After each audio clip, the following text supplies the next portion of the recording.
Né le 21 février 1924, Robert Mugabe grandit à la mission catholique jésuite de Kutama, au nord-est de la capitale Salisbury. Diplômé en enseignement à l'âge de 17 ans, il rejoint l'université Fort Hare en Afrique du Sud pour y étudier l'anglais et l'histoire. En 1960, Robert Mugabe revient en Rhodésie du Sud, converti à l'idéologie marxiste et se déclarant marxiste, léniniste, maoïste. Il s'est joint au Parti national démocratique, National Democratic Party, NDP, qui devient par la suite Zimbabwe African People, immédiatement interdit par le gouvernement blanc de Ian Smith. En 1964, il est arrêté avec d'autres chefs des files nationalistes et jeté en prison pendant 10 ans.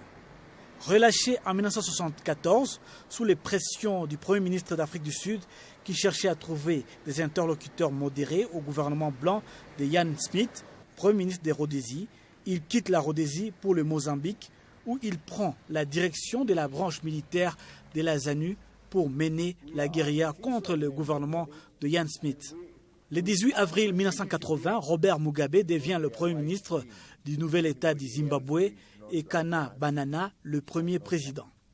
En 1982, pour fêter ses 2 ans d'indépendance, il fait rebaptiser toutes les villes du pays, à commencer par Salisbury, nommée désormais Harare. En 1990, Robert Mugabe est élu président de la République et fait part de son intention d'imposer institutionnellement la ZANU comme parti unique et de transformer l'État en régime marxiste. La chute du mur de Berlin et l'effondrement du régime communiste en Europe empêchent cette mutation, du moins en droit. Il décide alors de mettre en chantier une réforme agraire qui aboutira à l'expropriation des fermiers blancs, lesquels assuraient 80% des revenus nationaux. Robert Mugabe n'en reste pas moins populaire chez certaines personnalités politiques africaines. Cette popularité s'expliquerait notamment par l'aspect et son discours anticolonialiste. Bien que son discours est souvent marqué de beaucoup d'humour, il n'en demeure pas moins craint en Occident, car le président zimbabwéen ne connaît pas la langue de bois.